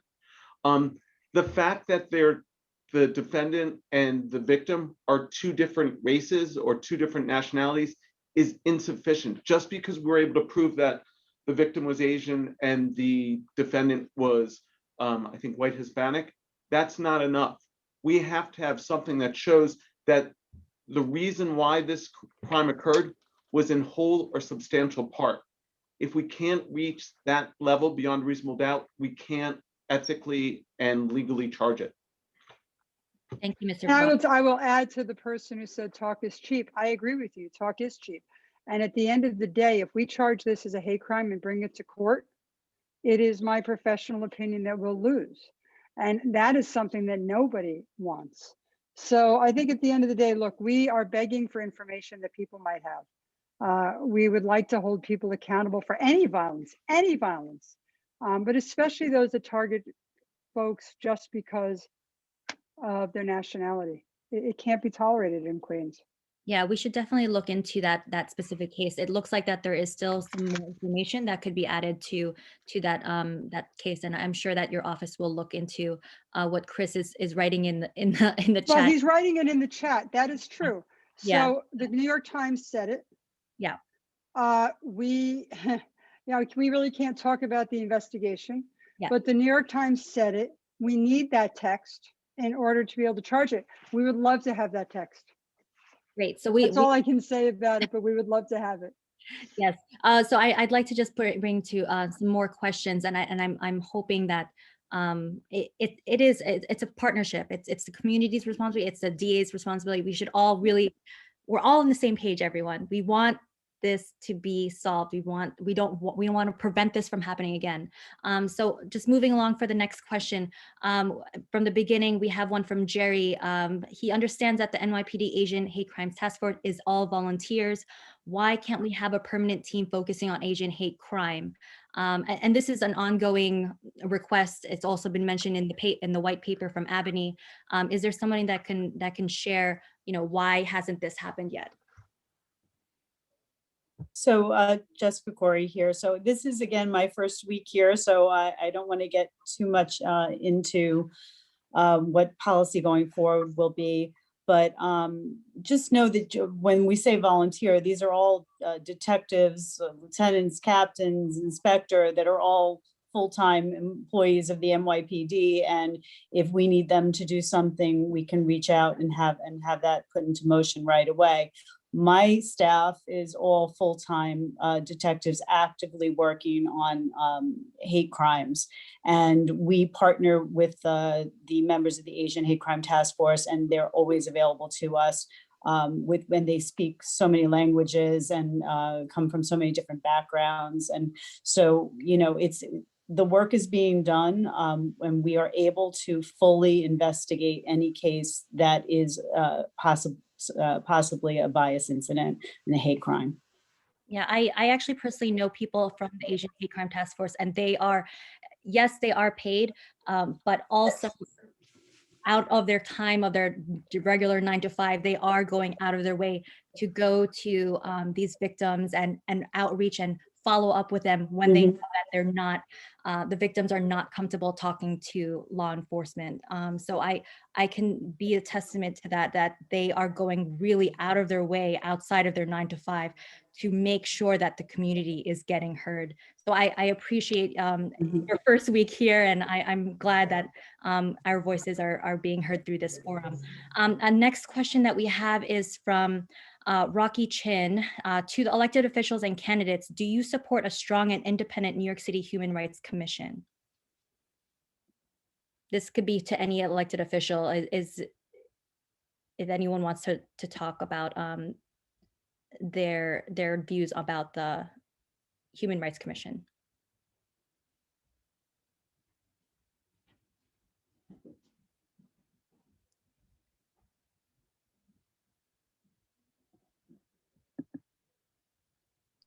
I mean, I'd be happy to answer it, but it's not really my jurisdiction, right? We prosecute the crimes. You know, I do think that anytime that you have more access to communities, to any commissions that can help, I think that that's a good thing. I do think the Mayor's Office of Immigrant Affairs and the agencies that we have are available and there for folks who need information and need help. But other than that, I think anytime you have more access, it's good.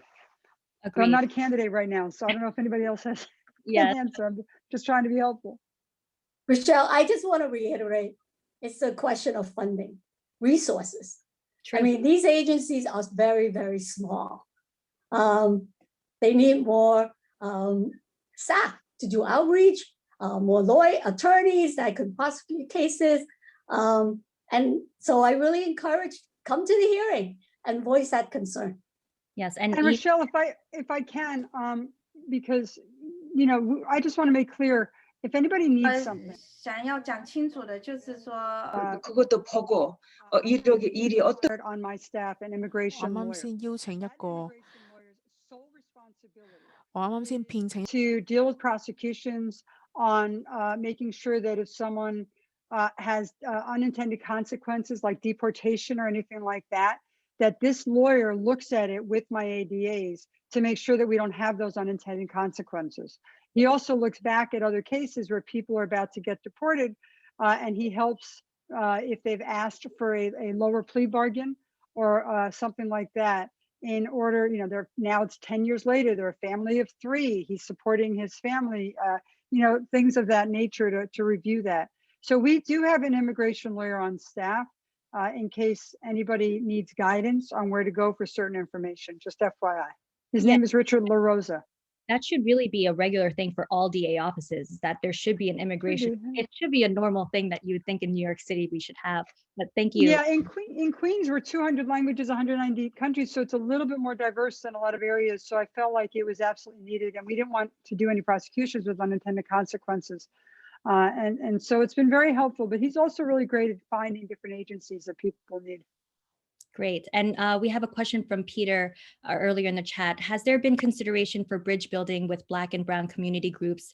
Since several of these assaults are from the Black and Brown individual communities, there are some discussions with church leaders and to consider advocacy, but what else? Has anybody heard of any other instances where we can really bridge that that allyship and form that solidarity? Any other organizations that anyone is aware of?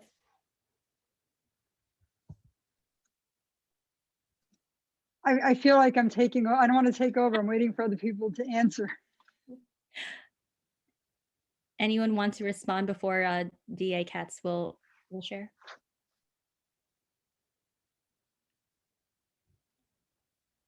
Okay, go ahead, DA Katz. Let's hear if you've heard of any. I think this is really a question, to be honest about it, for the New York City, agencies.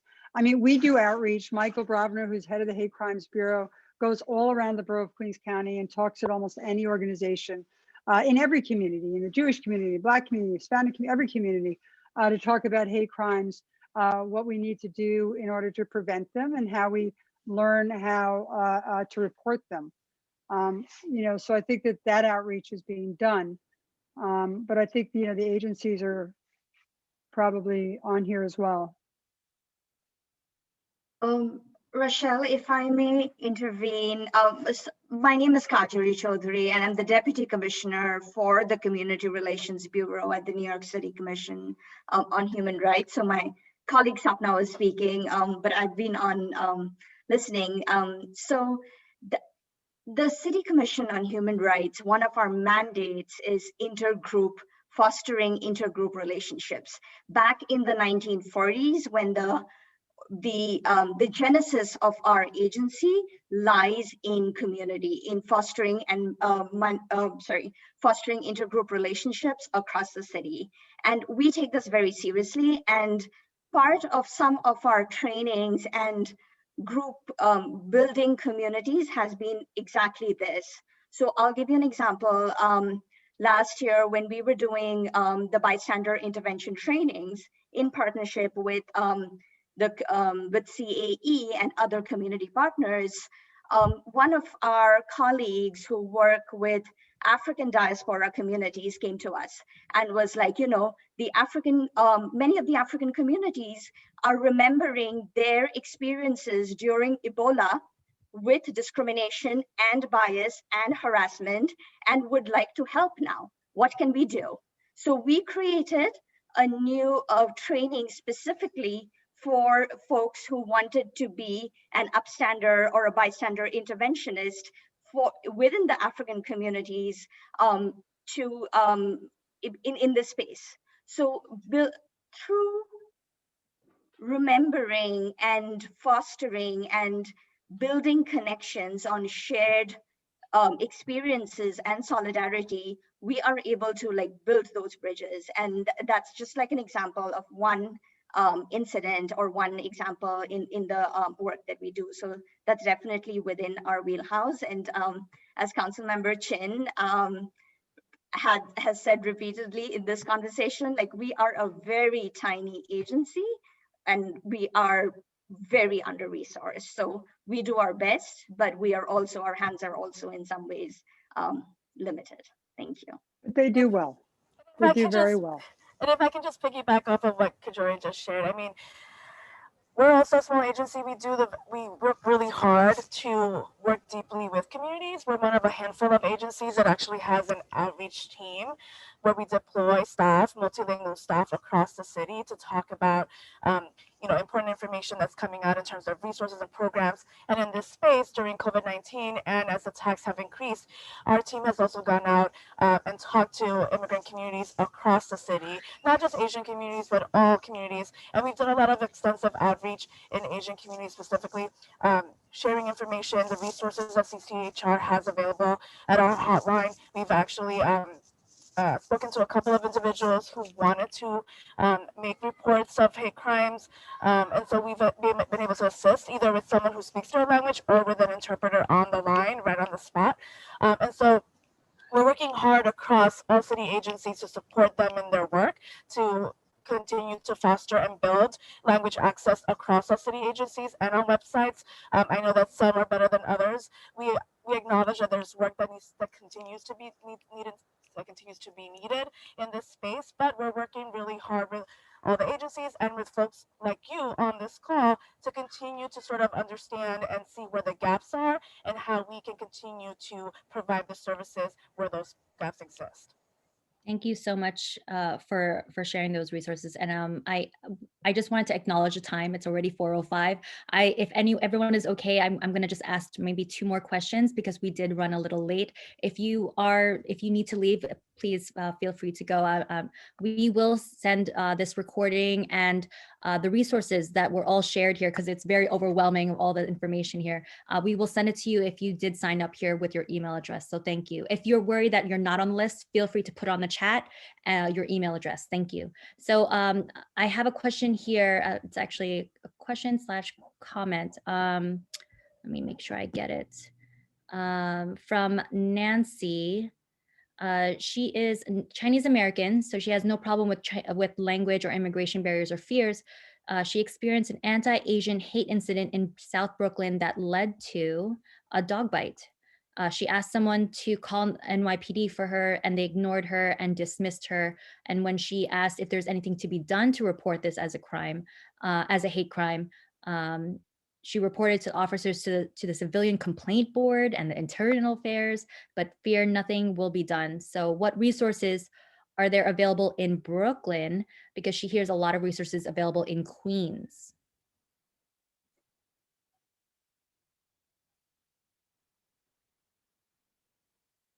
Hi, could she reach out to me, to my office, so we can follow up with this? Yes, definitely. Thank you, Deputy Inspector Corey. If you could just share your information on the chat, and then we'll be able to make sure we follow up. Thank you. Okay, maybe after you can share her information with me. Sure. We can do it that way. Great. Okay. Okay, let's see. Another question that we had is, and something that we want to make sure that we point out is, how do we support the victim? At the end of the day, there's still a victim that's out there from hate crime. How do we support the victims? What resources are there available? Sorry, my mom just came in telling me that I need to feed my child. But how do we support the victim in the end of the day? I contacted the mayor's office, and they shared that there is NYPD, like a system that NYPD has that includes the Crime Victim Assistance Program, which is staffed by advocates from Safe Horizon, and that also is in conjunction with NYC Thrive. So there is that resources available. I want to know if there's anything out there from these agencies that know of other resources for the victim. Anyone who is a victim of any crime in the borough of Queens County, we have a crime victim services unit. It is actually a relatively large unit. And we usually reach out directly to the victims of crimes that we know about. And we offer whatever services they may need. They may need housing, workforce development, mental health services because of the incident, whatever it is. I mean, this is a very active unit. And a lot of victims call upon them.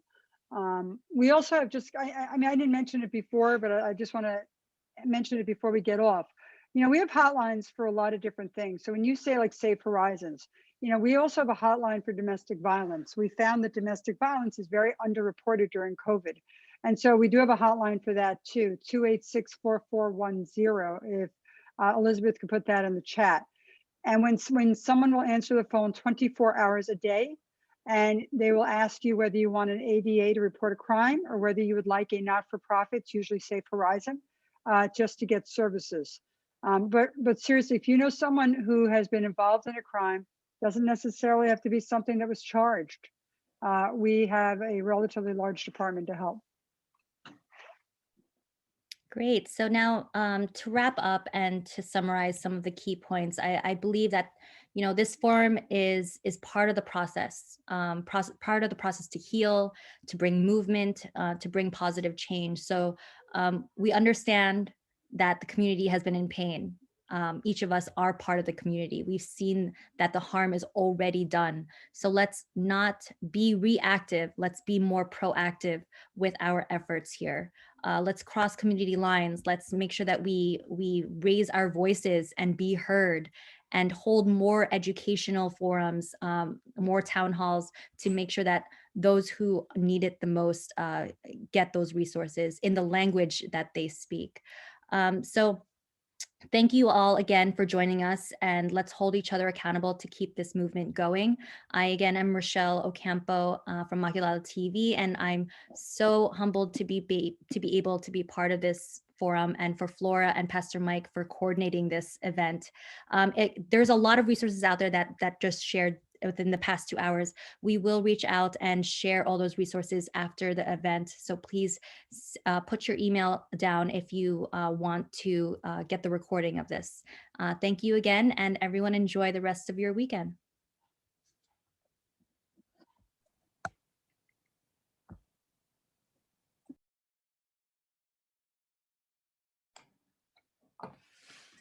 Thank you, all the panelists. Thank you, Rochelle. Thank you. Really, really appreciate it.